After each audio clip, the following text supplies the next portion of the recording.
En nombre del Padre, y del Hijo, y del Espíritu Santo. Amén. Todo María, y por María, y por las benditas almas del purgatorio. Empezamos otra parte del catecismo. En el primer capítulo se habla de la oración en general. Y la primera pregunta dice, ¿de qué se trata en la segunda parte de la doctrina católica? En la segunda parte de la doctrina católica se trata de la oración en general y del Padre Nuestro en particular. ¿Qué es oración? Oración es la elevación de la mente hacia Dios, una definición absolutamente clásica en latín, elevatio mentis ad Deum, elevación de la mente hacia Dios, para adorarle, darle gracias y pedirle lo que necesitamos. Ya vamos a ver de por qué a veces no obtenemos lo que pedimos, pero por el solo hecho de pedirle a Dios lo que necesitamos en esa actitud de pedirle, lo estamos reconociendo como el Todopoderoso, como Dios, y nosotros como criaturas indigentes, porque todos somos indigentes ante Dios por todas las cosas que necesitamos. Un acto de culto muy hermoso, y a Dios le gusta mucho que le pidamos. La actitud del que pide es una actitud también de adoración, de reconocimiento a Dios por lo que Él es. Y la siguiente pregunta dice, ¿de cuántas maneras es la oración? La oración es de dos maneras, mental y vocal. Oración mental es la que se hace con la sola mente. Oración vocal es la que se hace con palabras acompañadas de la atención de la mente y de la devoción del corazón. La oración mental es la oración más importante. Sinónimo de oración mental es meditación. Hace poco, esta mañana también lo decía, pero hace escasos momentos estuvimos hablando de ese tema de meditación. Decir oración mental no es más que decir meditación. Meditar es reflexionar. Los sacerdotes, la parte discursiva simplemente que va haciendo como un desarrollo, reflexionar. Los sacerdotes todas las mañanas, aquí frente al Santísimo, tenemos como parte de nuestro reglamento hacer la meditación. Uno con un tema que tenga que ver con Dios o con nuestras propias vidas en relación a Dios. Uno se queda aproximadamente media hora. Cuando ustedes hacen los retiros espirituales de San Ignacio de Loyola, que todos o casi todos lo han hecho, siempre tienen una charla en la cual se les desarrolla un tema religioso y después de la charla nos vamos a hacer una meditación a la capilla, es decir, a estar reflexionando sobre lo que han escuchado o cosas relacionadas. Nuestro espíritu, nuestra mente, nuestra alma es muy dinámica, sin duda que piensa cosas que le ha pasado, relaciona con otras cosas que uno sabe, con cosas que le pasó a otra persona, con lo que uno desearía. Así es la reflexión y así es el discurso. Y lo hacemos ante Dios y con temas que tienen que ver con Dios. Insisto, meditar es lo mismo que reflexionar. Nuestra mente siempre está reflexionando. Lo que hay que tratar, disculpen la expresión, es que no ande pensando bobadas. Pero la reflexión es un movimiento normal que tiene en todo ese dinamismo interior a nuestras mentes, nuestras almas. Pero hay un segundo tipo de oración mental que es la superior y que no cualquiera la tiene porque es un puro don de Dios, la contemplación. Porque la oración mental tiene el orden común que todo alma consagrada, inclusive los laicos pueden hacerlo, que es la meditación o la reflexión ante Dios. Y tiene un orden excepcional que se llama contemplación, que es puro don de Dios, el ser humano no lo puede alcanzar. Hay una discusión enorme en los autores espirituales, algunos erradamente por lo que se muestra, dicen que no lo puede alcanzar, no, es don de Dios. En la contemplación ya no hay discurso o desarrollo puramente humano, sino que es Dios directamente el que infunde especies o infunde las cosas en nuestra mente, es una infusión directamente de Dios, superior, sin duda, muy superior, y no todo el mundo la alcanza. Todo el mundo está llamado a tener contemplación, pero no todo el mundo la alcanza. Dios la da, porque es puro don de Él, en general a las almas que lo aman entrañablemente. Es un premio que Dios da, por lo menos por regla general, a las almas que lo aman entrañablemente y que se quieren dedicar con todo corazón a Él, que se consagran a Él. Todos los santos han tenido contemplación, si no, no serían santos. Uno de los ingredientes de la santidad. Los mártires, los que son asesinados por ser católicos, asesinados por defender a Dios, nuestro Señor Jesucristo.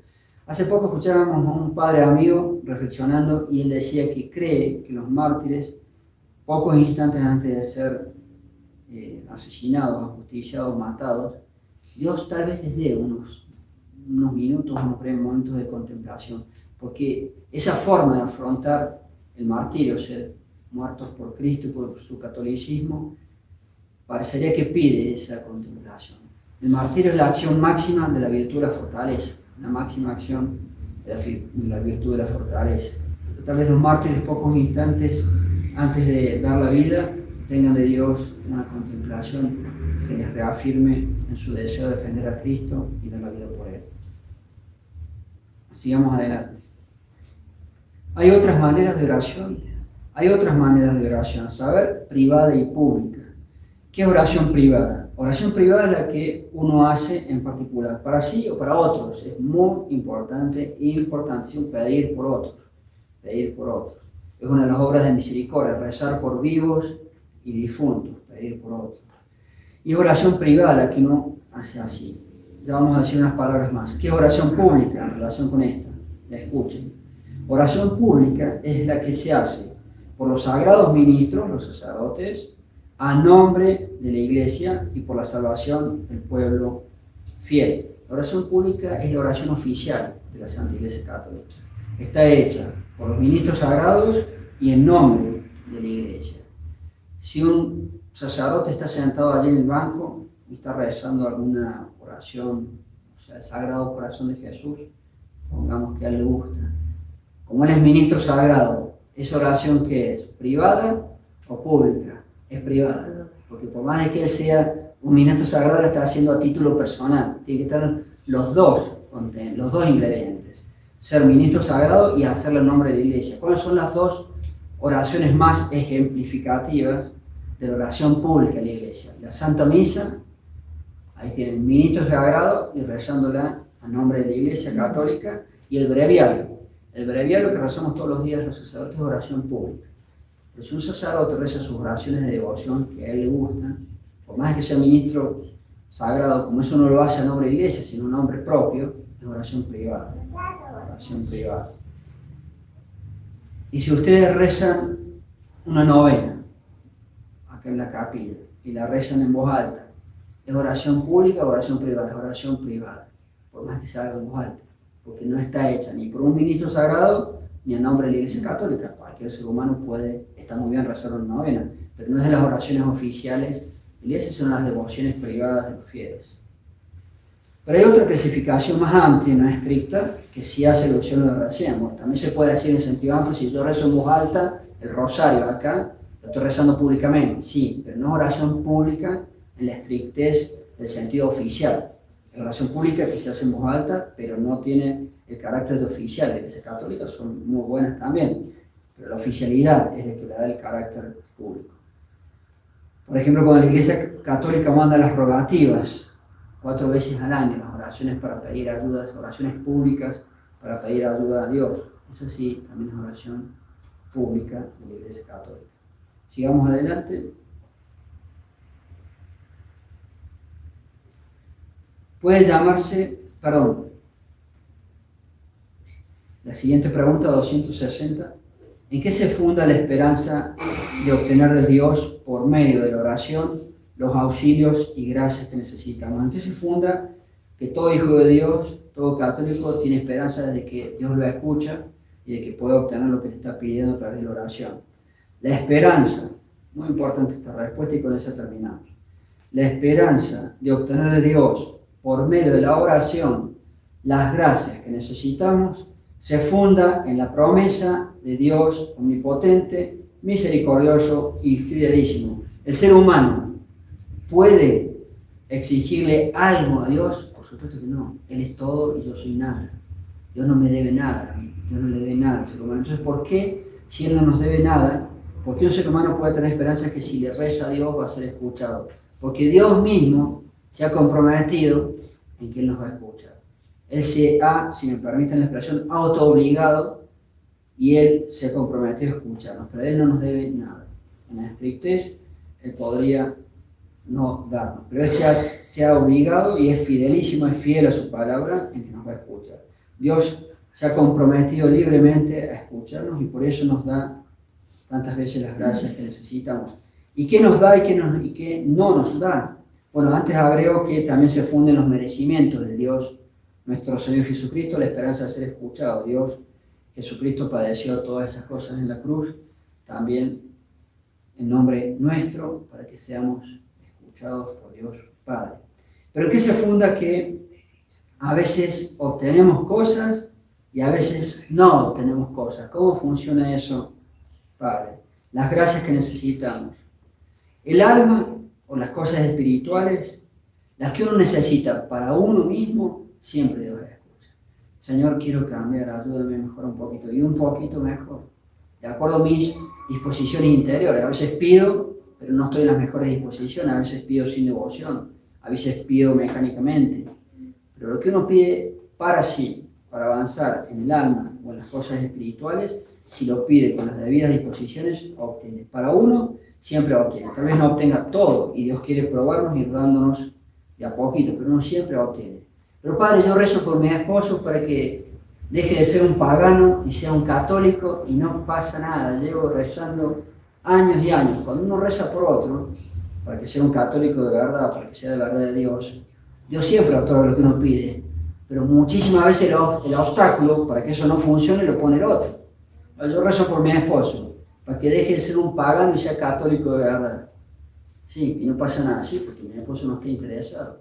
Cuando la esposa reza, si lo podemos hacer gráficamente, le flota encima la gracia pedida, pero eso no le cae, porque no está interesado, le pone el obstáculo de su libertad.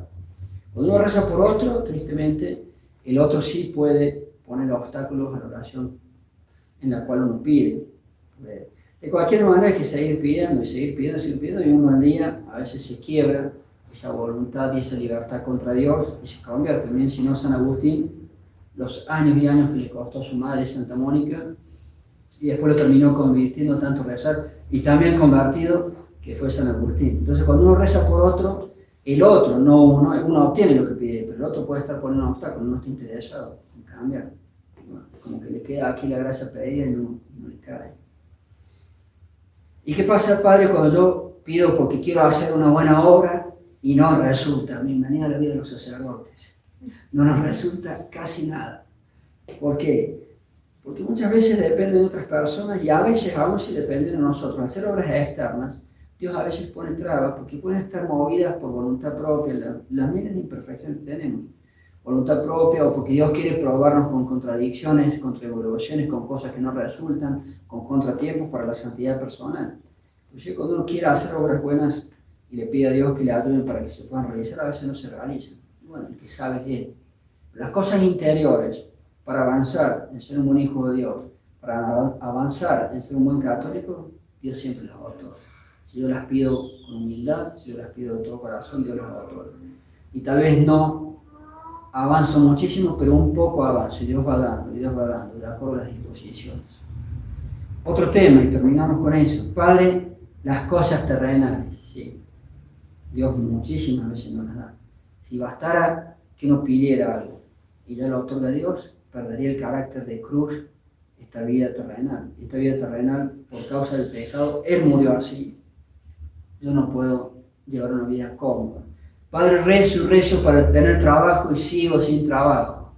Sí, Dios a veces sabe que esa persona tiene que llevar más tiempo la cruz para santificarse, que esa persona tiene que todavía no tener trabajo para pagar por los pecados que haya hecho, o Dios sabe, por los pecados que haya hecho antes, o Dios sabe que si esa persona obtiene trabajo, va a pecar.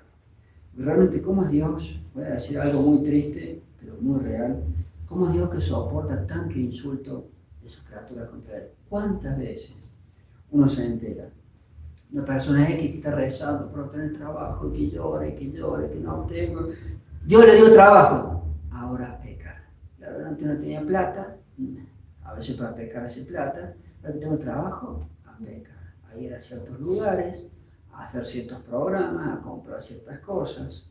¿Cómo somos? Realmente qué bueno que es Dios que soporta a un ser humano que le pida, no sé, invento, un año, obtener trabajo, y cuando tiene platita, la usa para hacer cosas, para escupir a Dios en la cara con lo que Dios le había dado, el trabajo. Realmente, qué bueno que Dios que nos soporta, porque sería, hablando a lo humano, para partirlo por la mitad, una persona que hace eso.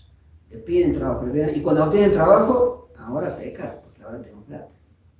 Qué tristeza que seamos así los seres humanos. Entonces, a veces Dios nos da trabajo porque quiere que esa persona lleve más la cruz, que es muy duro estar sin trabajo para santificarse. A veces Dios no permite que uno tenga trabajo para pagar por los pecados que ya hizo. Y a veces Dios no permite que una persona obtenga trabajo porque es un soberbio. O porque si obtiene trabajo va a usar ese dinero que antes no tenía para pecar. Entonces mejor que no tenga trabajo. Qué tristeza, compadre. Realmente es gravísimo que un ser humano le pida tanto el trabajo a Dios y cuando lo tiene, ocupe ese dinero para hacer pecados. Padre, también estoy pidiendo salud, las cosas terrenales, no espirituales. Sigo enfermo. Sí, porque a veces Dios quiere que nos siga con la cruz, a veces Dios quiere que a través de una enfermedad yo pague por mis pecados, a veces Dios quiere que a través de una enfermedad yo obtenga gracias para convertir a mis seres queridos. Y por lo mismo recién, porque algunos con salud también van a pecar. Miren que para ir a pecar hay que ir, hay que poder usar los pies y las manos, ir a un lugar. Y si yo estoy inválido en una cama y no voy a poder ir mucho, querido, ¿cómo somos?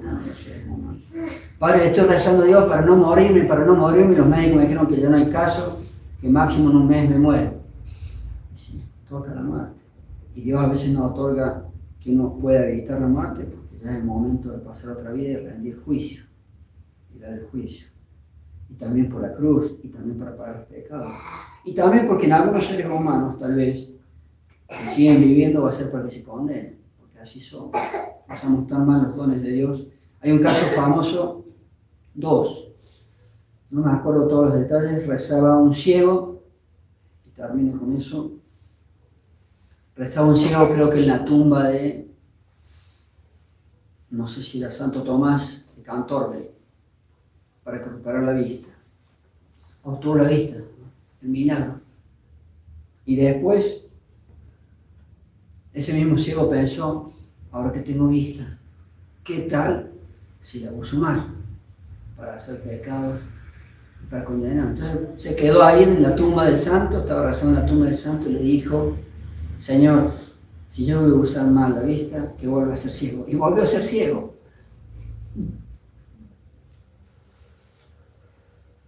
Y volvió a ser ciego. Esa es la realidad. Muchas veces los seres humanos con los mismos dones que Dios nos da, los usamos para el mal, para pecar. ¿Cuánto hace el Padre que rezo para tener una casa y no tengo una casa? Y bueno, Dios querrá que usted lleve la cruz, que usted sufra, que pague por sus pecados, que se santifique de esa manera. Entonces Dios da lo terrenal, Dios da las cosas de la tierra, salud, trabajo, una casa, los alimentos, el evitar la muerte, etc., siempre y cuando eso convenga para el alma. Y recién cuando estemos muertos vamos a entender por qué tantas veces no tuvimos lo que deseábamos. Ave María Purísima. Sin pecado concebida, María En nombre del Padre, y del Hijo, y del Espíritu Santo. Amén.